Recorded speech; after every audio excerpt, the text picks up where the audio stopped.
सासे नङा सानै नङा साथाम साब्रै साबा हिनजाव लानानै खारदों सासे सुबुङा। आथिखालाव हाबा जाखानाय हौवा हिनजाव लानानै खारलायनाया मोनसे गेलेनाय बादिसो जामारबाय। बे बाथ्राया सैथो जे दिनैसिम साबा हिनजाव लाना खारदों सासे सुबुङा। बेबायदिनो सनितपुर जिल्लायाव लाना खारबावदों बे सुबुङा सासे हाबा जाखानाय साथाम फिसाजो गोनां हिनजावखौ। बे सुबुंनि मुङानो जाबाय सैथ रामसियारि, सनितपुर जिल्ला दिखियाजुलि आस्राबारि गामिनि। बे हौवाजों खारफालांनाय साथाम फिसाजो गोनां हाबा जाखानाय हिनजावाबो गावनि नखरखौ गारनानै जेबो गोथौ बाथ्रा साना हसिया बे हौवाजों खारफालांनाया गावनि गुन गैयैखौ मोगथाङाव मिथिहोदों। बे हिनजावनि मुङा देवबारि बसुमतारी। सानैबो मोनसे गामिनिनो। बेसोर सानैजों थांनाय 4 एप्रिलनिफ्रायनो खारखुमालांनानै दं। बहाय दं बेनि जेबो खौरां गैया। सोरबाफोर बहाबा नुयोब्ला 6901998687 7099816740 बे जानबुं अनजिमायाव मिथिहरनो खावलायदों नखरनि सुबुंफोरा।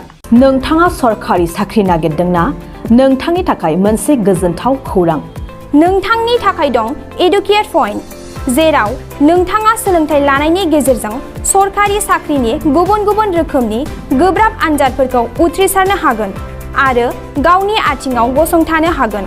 बे एडुकेट पइन्टआव नोंथांमोना SSC, bank PO, bank clerk, bank SO, UPSC, एफएससि, डिफेन्स, रेलवे, स्टेट इन्सुरेन्स, एएअ, एडिअ एसिस्टेन्टजों लोगोसे स्टेट लेभेल जब आरो माखासे सरखारि साख्रिनि आनजादाव गोनांथि जानाय आयदाफोराव सोलोंथाइ लानो हागोन।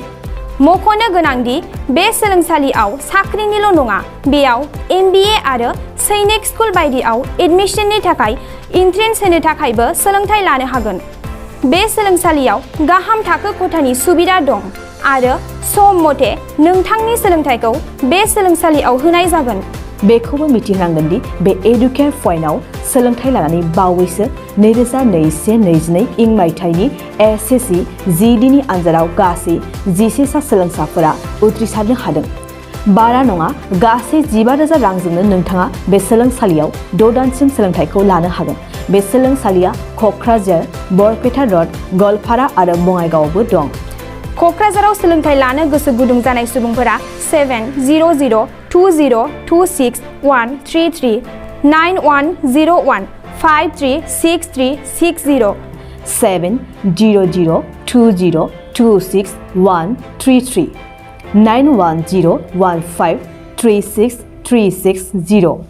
बाक्सा सालबारि मुखुमानि सिङाव थानाय रायजो राजा सुबुंफोरनि थाखाय मोनसे गोजोनथाव खौरां।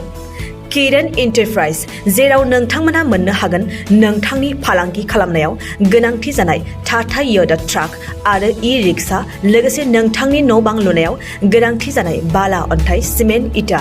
बाक्सा जिल्ला सालबारि मुखुमानि सालबारि भबानिपुर लामायाव थानाय बे किरण एन्टारप्राइजआव नोंथांनि थांना थानायनि जिउआव गोनांथि जानाय टाटा य'दा ट्राक, ई-रिक्सा आरो बाला, अन्थाइ, सिमेन्ट, इटाफोरखौ गोरलैयैनो मोननो हागोन। गोनांथि जानाय सुबुंफोरा 9101113708 आरो 9401079621 जानबुं अनजिमायाव खौरां लाहरनो हागोन।